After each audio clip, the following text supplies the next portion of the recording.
Sveikučiai, šiandien kepam vištą kitokiu būdu, perpjautą per pusę.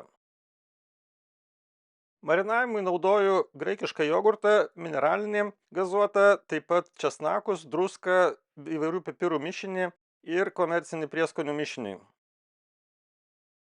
Višta yra vienas iš mėgstamiausių mano dalykų, ką kepu kamade, ir esu išbandęs labai daug įvairių būdų. Šitą kažkaip buvau praleidęs ir dabar tiesiog užėjo noras pabandyti. Teoriškai vištą perpjovus per pusę turėtų būti didesnis plotas prieskoniams ir galimai turėtų tolygiai kepti. Tam, kad viskas tvarkingiau atrodytų, išpjaunu tiesiog dalį stuburo ir perpjaunu vištą lygiai per pusę, tai padarant dvi daugmaž vienodo dydžio puseles. Tai padarius gaunam gana vienodo storio vištos gabalus, kas turėtų padėti kepant, ir dar yra papildomas privalumas, kad galima prieskonį įsitrinti tiesiogiai krūtinėlę.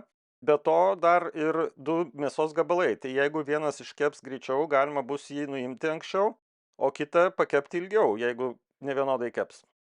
Nuvalytą vištieną tiesiog įtrinu prieskoniais, tai dedu druską ir pipirus.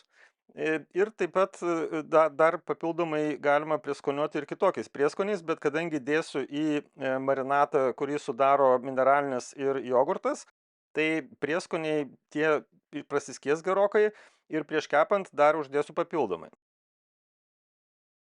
Vištienos marinavimas naudojant pieno produktus, tai yra jogurtą, kefyrą arba rūgpienį, man asmeniškai pasiteisino, tikrai gaunasi sultingesnė ir minkštesnė višta. Dar papildomai įdedu mineralinio, būtinai gazuoto, tam, kad tiesiog dar labiau pagreitinti tą marinavimosi procesą. Tai taip marinuojant užtenka kelių valandų, galima aišku naudoti marinavimą ir per naktį, tada tokiu atveju bus dar geresnis rezultatas. Kepsiu netiesioginiu būdu, naudojant deflektorių, taip pat nulašėjimo indą, ir naudosiu medienos pagaliukus rūkinimui. Kuriam kepsninę ir leidžiam ją įkaisti iki kokios 120–150 laipsnių. Kepimo pabaigoje temperatūra galės pasiekti ir aukštesnė, kokia 180 ar panašiai.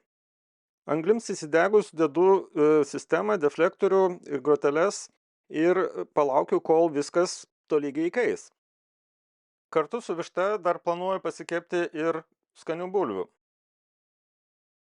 Išėmus vištą iš marinato, aš ją tiesiog nuplaunu šaltu vandeniu ir papildomai dar prieskoniuoju. Šiuo atveju tiesiog netaip svarbu, kokius prieskonius naudojau, nes norėjau tiesiog pabandyti patį kepimo būdą.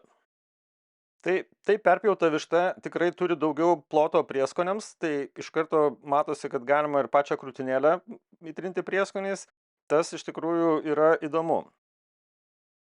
Prieš dedant mėsą į kepsninę, įdedu medienos pagaliukus į apačią. Juos taip pat galima dėti tiesiog į anglis, jeigu norit, tam, kad būtų rūkytas skonis. Taip supjaustyta višta gana kompaktiškai telpa į kepsninę, tai ko gero ir paaiškina, kodėl amerikiečių, pavyzdžiui, barbecue restoranai labai mėgsta šitą kepimo būdą. Didesniam kamade galima būtų sutalpinti tikrai daug vištienos, man šiuo atveju lieka vietos pasikepti bulvėms.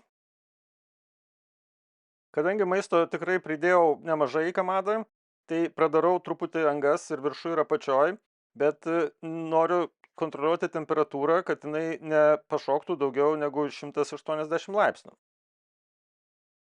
Bulvės iškepa tikrai gana greitai, apie kokią 40 minučių kepa, ir galima jas nuimti anksčiau, o vištieną kepti toliau. Tai gana patogu, nes gaunasi kartu ir pagrindinis patiekalas ir garnyras. Aukštesnės temperatūros palaikymas, ypač kepimo pabaigoj, leidžia išgauti traškesnę odelę. Tačiau, ką pastebėjau, kad toks kepimo būdas iš esmės nepagreitina proceso, tai bet kokiu atveju višta tokio dydžio apie 1,5 kilogramo kepa apie 1,5 valandos. Norint, kad višta išliktų sultinga, krūtinėlėje temperatūra turėtų neviršyti 74 laipsnių, tai nuimti galima dar šiek tiek esant ir mažesnei temperatūrai. Bet taip pat svarbu dar yra ir laiks nuo laiko apsukti, pavyzdžiui, tas groteles taip, kad kepimas būtų tolygesnis, nes kepsninė šyla nevienodai iš visų pusių. Na ir tai turbūt yra tikrai šio būdo vienas iš privalumų, kad galima pusę vištos nuimti anksčiau, o kitą pusę palikti kepti iki galo. Na ir turbūt čia ir paaiškėja vienas iš trūkumų, tai kad kepant tokiu būdu daug skysčio išteka tiesiog į kamadą ir tas matosi pagal nulašėjimo indą. Nuimtą kepsnį tiesiog uždengiu folija ir leidžiu jam pagulėti kokią 5 ar 10 minučių.